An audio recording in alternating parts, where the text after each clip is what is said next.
Bienvenidas y bienvenidos a esta entrevista sobre un tema sumamente importante dentro de la patología bucal, los tumores odontogénicos.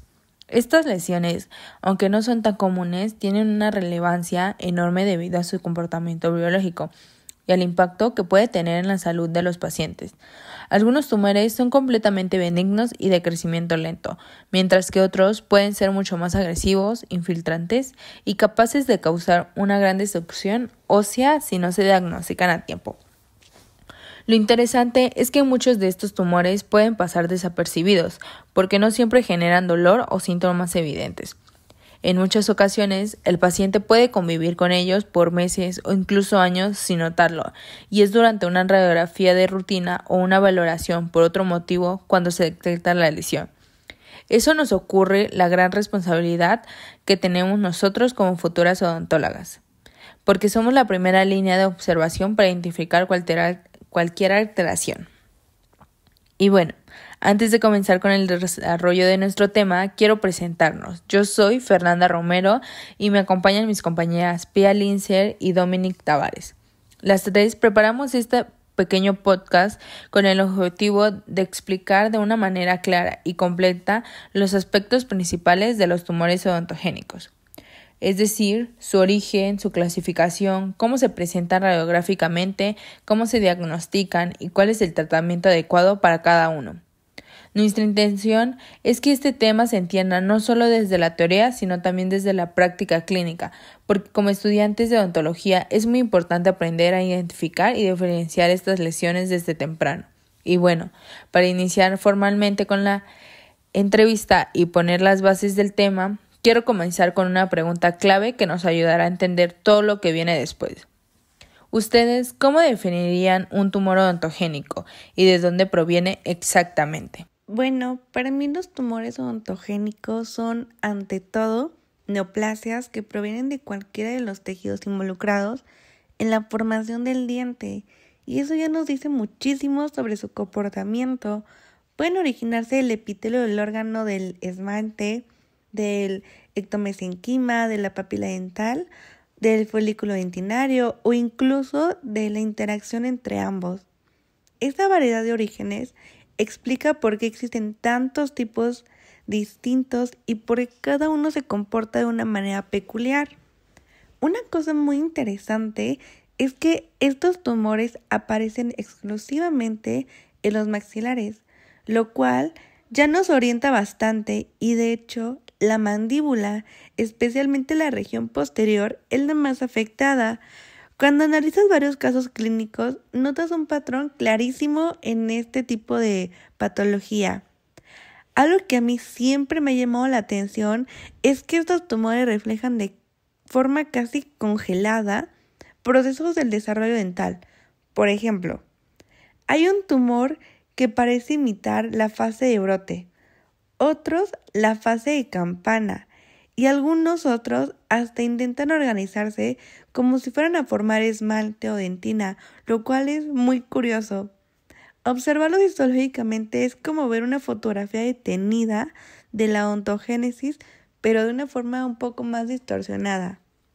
Y algo que yo creo que es importante subrayar es que muchos de estos tumores pueden pasar completamente desapercibidos durante años.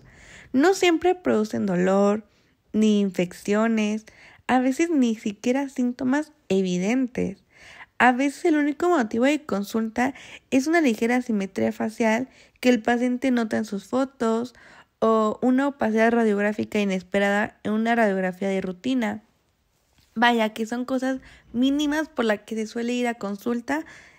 Y bueno, personalmente lo que más me impresiona es de cuando ves, por ejemplo, un ameloblastoma folicular al microscopio, parece que el epitelio quiere formar un diente, como si estuviera reproduciendo un programa biológico antiguo, pero sin lograrlo por completo. Me parece fascinante cómo un tumor puede contar tanto sobre nuestra biología. Sí, y algo que los hace especiales es que reflejan la complejidad de la odontogénesis. Son tumores que imitan o derivan de los mismos tejidos que forman los dientes. En la mayoría de los casos son benignos, pero eso no significa que sean inofensivos. Algunos, como el ameloblastoma o el mixoma odontogénico, son localmente agresivos y pueden causar una gran destrucción ósea si no se trata adecuadamente. También es importante mencionar que aunque la mayoría son benignos, el impacto funcional puede ser enorme. Pérdida del hueso basal, desplazamiento dentario, deformidad facial, limitación para masticar y hasta alteraciones del habla. Y complementando lo que dijo Dominique, hay tumores que tienen predilección por ciertas edades. El AOT aparece casi siempre en adolescentes, mientras que el ameloblastoma es más típico de adultos jóvenes. Eso te ayuda muchísimo en el diagnóstico. También debemos saber que esos tumores no aparecen por golpes, caries o infecciones, como muchos pacientes creen. Su origen es completamente del desarrollo dental. Exacto, la clasificación actual nos da muchísima claridad. Y algo que siempre me gusta destacar es que esta clasificación ya no solo se considera cómo se ve el tumor, sino también aspectos moleculares, genéticos y de comportamiento. Eso es algo relativamente nuevo en la patología oral. Por ejemplo, hay tumores que antes se consideraban neoplasias, como el queratoquiste odontogénico, y hoy entendemos mejor su origen, su comportamiento y sus mutaciones específicas. Esto cambia completamente el enfoque del manejo clínico. Además, la clasificación ayuda muchísimo cuando estamos frente a una radiografía. Si vemos una lesión multilocular, ya sabemos que puede tratarse de un ameloblastoma o un mixoma. Si es pericoronal, sospechamos otras entidades. Y si se ve demasiado radiopaca, ahí entran otras posibilidades. Lo que quiero decir con esto es que la clasificación no es solo teoría, realmente nos facilita el diagnóstico diferencial y mejora nuestra capacidad de interpretación clínica.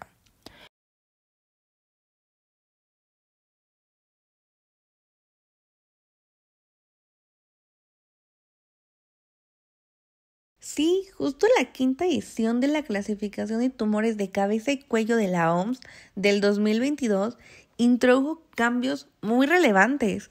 Algo que causó bastante discusión fue que reafirmó que el queratoquiste odontogénico y el quiste odontogénico calcificante dejan de considerarse tumores para clasificarse otra vez como quistes. Esto puede parecer un pequeño detalle, pero en realidad cambia por completo la forma en que los interpretamos de una forma clínica. Otro punto que me parece muy importante a resaltar es que esta edición pone muchísimo énfasis en los aspectos moleculares. Ya no analizamos los tumores solo por cómo se ven, sino por las mutaciones que los caracterizan. Por ejemplo, el hecho de que tantos ameloblastomas presenten la mutación BRAF-V600E no solo es un dato lindo de saber o que nos hace más cool e inteligentes, sino que realmente afecta a decisiones terapéuticas. Incluso hay casos documentados donde terapias dirigidas han reducido lesiones que antes requerían cirugías enormes. Esto demuestra que la patología ya no se queda solo en el microscopio, sino que conecta con genética y terapias personalizadas. Y también incluyó nuevas entidades como el ameloblastoma adenoide, que combina rasgos del ameloblastoma clásico con estructuras glandulares y mantuvo el tumor odontogénico primordial descrito pocos años antes. Y aunque a veces la clasificación puede sonar muy teórica y aburrida, en realidad es una herramienta clínica súper útil. Por ejemplo, pensar una lesión multilocular en la mandíbula posterior inmediatamente te orienta hacia posibilidades como el ameloblastoma o el mixoma odontogénico. Con la información molecular de la OMS, ahora incluso podemos anticipar que tumores podrían requerir márgenes más amplios, cuáles tienen riesgo de recurrencia o cuáles responden mejor a tratamientos menos invasivos. Toda esta información no solo es aburrida para muchas personas, sino tediosa, pero si la saben analizar, ¿verdad? Que es una herramienta increíble. Creo que esto convierte a las clasificaciones no solo en una tabla para memorizar, sino en algo que realmente aplicamos todos los días de nuestra vida con un razonamiento clínico muy importante. Muy bien. Con esto dicho, creo que ya estamos listas para pasar a uno de los tumores más conocidos y estudiados, el ameloblastoma. El ameloblastoma es probablemente el tumor odontogénico más emblemático. Creo que todas hemos visto esas imágenes radiográficas donde se observa ese patrón multilocular tan característico que describen como panal de abejas u burbujas de jabón. Y lo impresionante es que aunque es benigno, se comporta como si fuera maligno. Es localmente agresivo, invade hueso y puede deformar estructuras si no se trata a tiempo. Algo que me parece muy relevante es que suelen ser totalmente asintomáticos. El paciente no siente dolor y por eso crece durante años sin que nadie lo note. Y cuando finalmente aparece, ya ha causado una gran destrucción ósea. Esto refuerza la importancia de ser muy cuidadosas al revisar cualquier radiografía panorámica o periapical. Además, sabemos que si no se reseca con márgenes amplios, tiene tasas de recurrencia altísimas. Es un tumor que exige un tratamiento quirúrgico bien planeado y un seguimiento prolongado. Pero bueno, una vez dicho todo esto, vamos ahora sí con una explicación técnica. Sí, el ameloblastoma es un tumor que exige muchísimo respeto por su comportamiento localmente agresivo. Su tasa de recurrencia puede llegar hasta el 50% cuando solo se localiza y solo se realiza una enucleación. Por eso el manejo recomendado generalmente es la resección amplia con márgenes de seguridad. Es un tumor que no perdona los tratamientos incompletos por nada del mundo. Además, hay varias variantes histológicas: folicular, plexiforme, desmoplástico, acantomatoso, que nos dan pistas sobre su comportamiento. Cada una tiene características muy particulares que, como estudiantes, vale la pena conocer porque de verdad pueden cambiar la interpretación de un caso totalmente. Otra cosa importante es que estos casos rara vez se manejan solos. Siempre hay un equipo detrás: el cirujano maxilofacial para la resección, el patólogo para el diagnóstico más preciso, y más adelante el rehabilitador para devolver una función y estética mejor y más viable para el paciente. Obviamente no podemos olvidar que el ameloblastoma periférico, que aunque es poco frecuente, se puede confundir con lesiones gingivales comunes. Es un recordatorio de que la biopsia nunca debe posponerse cuando algo no cuadra clínicamente. El ameloblastoma oniquístico suele presentarse cerca de un tercer molar retenido. Este puede tratarse de forma más conservadora si la lesión está bien delimitada. También existe el ameloblastoma periférico, que es muy raro y ocurre en tejidos blandos gingivales. Este se puede tratar con excisión simple. Y otra cosa muy interesante es que los pacientes suelen llegar sin dolor. Nos obliga a estar como más alertas a las imágenes multiloculares o expansiones óseas. Y un paciente puede tener un ameloblastoma por años y sin saberlo. Y cuando acude, el daño ya está muy considerable. Pasemos al AOT, es decir, el tumor odontogénico adenomatoide, que es casi lo contrario del ameloblastoma. Este tumor siempre se me ha hecho súper interesante porque está tan bien delimitado y tan tranquilo en su comportamiento que prácticamente se deja enuclear sin ninguna complicación.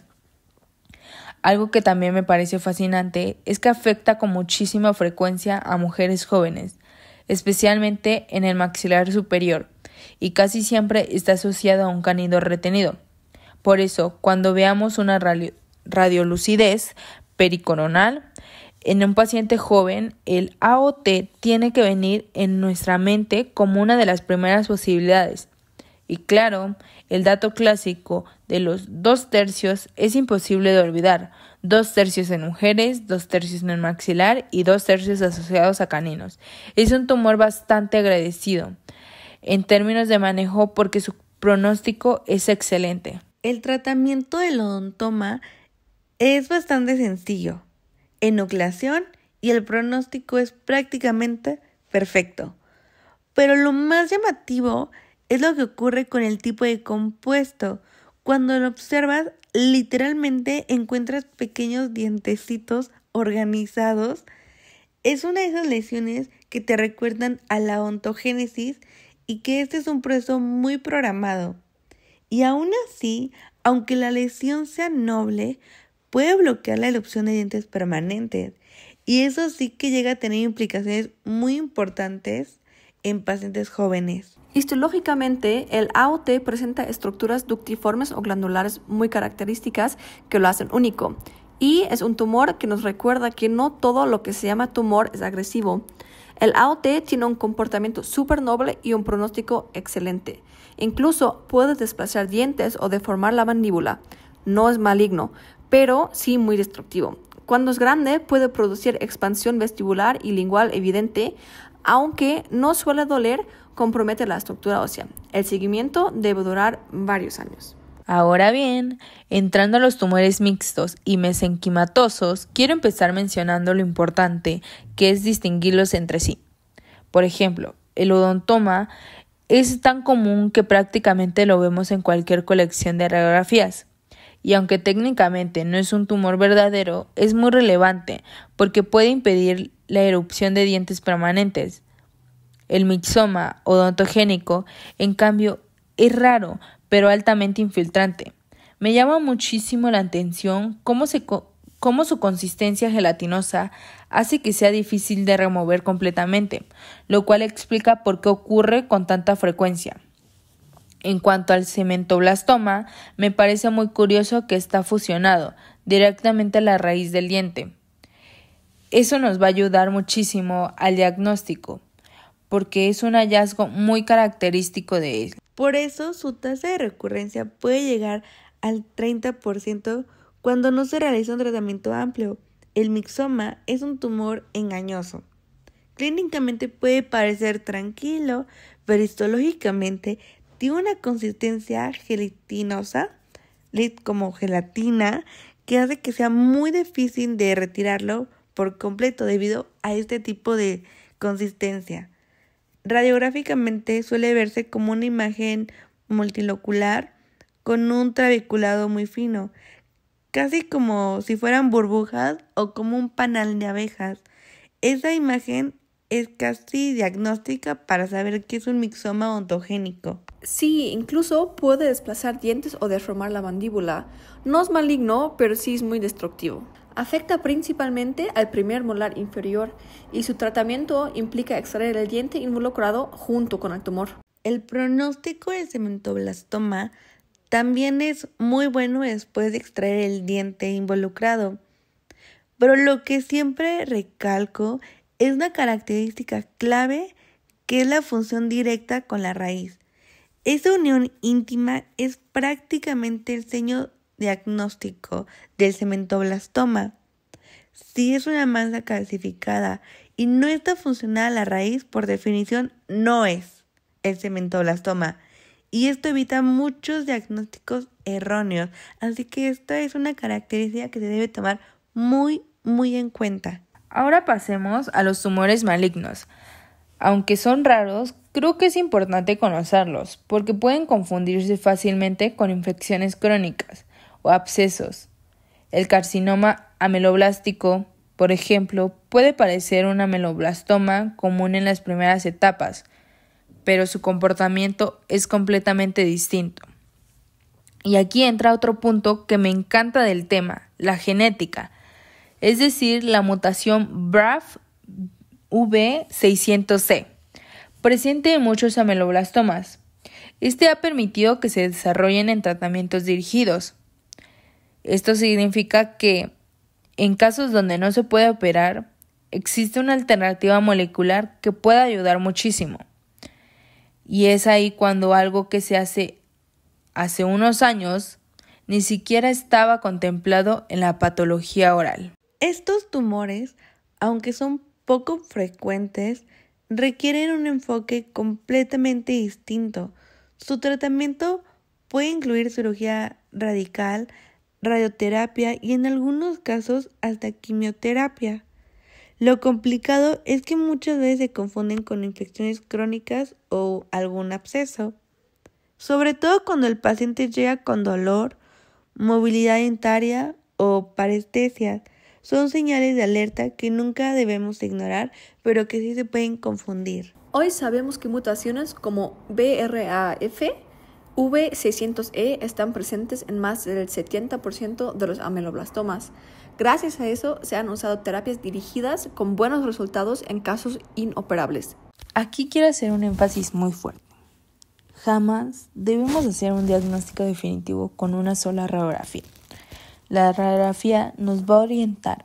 Lo que realmente nos va a confirmar si es un tumor es la biopsia y el estudio histopatológico. Siempre estos estudios nos confirmarán si es un tumor o puede ser otro tratamiento. Además, algo que me gustaría recalcar es la importancia del seguimiento. Muchos tumores pueden volver incluso después de varios años, así que el tratamiento no termina en cirugía solamente. Debemos continuar con revisiones periódicas y radiografías de control, es decir, tener consultas rutinarias para llevar un control de nuestro paciente y de este tumor que se tuvo y el tratamiento que se está llevando por ahora. La correlación clínico-radiográfica histológica es fundamental. Literalmente puede cambiar la vida de un paciente. Una panorámica nos orienta, sí, pero en la mayoría de los casos es indispensable otro tipo de diagnóstico, porque esto nos va a permitir evaluar límites corticales, relación con el conducto dentario o con el piso del seno maxilar. Los tumores odontogénicos pueden imitar quistes muy bien, y si nos confiamos solo en la imagen podríamos subestimar algo más serio. El seguimiento también es súper importante. Por ejemplo, los ameloblastomas pueden recidivar incluso 10 años después. Y ya para concluir este podcast, me gustaría agradecerles por toda esta explicación tan completa, compañeras. Creo que estudiar los tumores odontogénicos es esencial porque nos van a ayudar a desarrollar una visión integral a nosotras como odontólogas. Esto no solo se trata de restaurar dientes, sino de nosotros lograr entender todo lo que puede ocurrir en los tejidos que nos van a rodear. Yo me quedo con la importancia del diagnóstico temprano, de saber interpretar bien una radiografía y de nosotros reconocer cuando una lesión necesita ser referida o estudiada a mayor profundidad. Y de verdad, muchas gracias por esta conversación. Espero que quienes nos escuchen puedan también reforzar su conocimiento y tener una visión más amplia de este tema tan interesante. Hasta la próxima. Yo creo que los tumores odontogénicos nos recuerdan que la odontología no es solo restaurar dientes. También somos responsables de detectar lesiones que pueden cambiar la vida de un paciente. Por eso el conocimiento anatómico, la capacidad de correlacionar hallazgos y el juicio clínico son herramientas muy esenciales para nosotros. Muchas lesiones no duelen, no se inflaman, no molestan, pero hacen un daño tremendo en silencio internamente. Y creo que como futuras odontólogas debemos tener siempre presente ese ojo clínico despierto, porque a veces somos las primeras y las únicas de notar que algo no está bien, pero por miedo al no saber diagnosticar o al no haber puesto la correcta atención en clase, pues ni siquiera usamos nuestro ojo clínico y no diagnosticamos, nos quedamos calladas. Por ello, yo pienso y estoy segura que lo mejor de todo es desarrollar esta habilidad para poder diagnosticar debido a todo el aprendizaje que estamos llevando. Para mí, lo más importante es mantenerse actualizados. La OMS cambia, la biología molecular avanza y esto transforma nuestra forma de diagnosticar. Y también debemos saber comunicarlo al paciente. Escuchar la palabra tumor asusta, así que una explicación clara y empática es parte del tratamiento.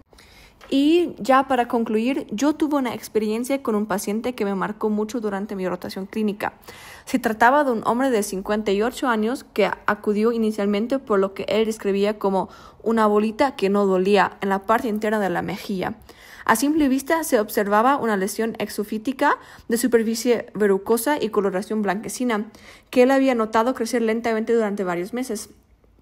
Lo que más me llamó la atención fue que a pesar que la lesión no presentaba dolor, sí mostraba características de alarma, bordes irregulares, un crecimiento progresivo y una zona de induración al tacto. Al realizar la historia clínica, descubrí que era fumador crónico desde hacía más de 30 años, lo que aumentaba significativamente el riesgo de que la lesión fuera algo más serio de lo que él pensaba. Con el consentimiento del paciente, procedimos a realizar una biopsia incisional para obtener un diagnóstico definitivo y durante el procedimiento traté de ser muy claro y empático, explicándole paso a paso qué haríamos y por qué era importante. Días después, el resultado histopatológico confirmó un carcinoma epidermoide bien diferenciado, uno de los tumores malignos más frecuentes en la cavidad oral. Recuerdo muy bien la reacción del paciente cuando entregamos el diagnóstico. Fue una mezcla de miedo, sorpresa y frustración. Y en este momento entendí el impacto emocional que tiene nuestra labor, no solo desde la parte técnica, sino también desde el acompañamiento humano. Y eso fue todo por hoy, chicos, así que cuéntenos en los comentarios qué otros temas quieren que toquemos o qué fue lo más interesante que les pareció en este podcast.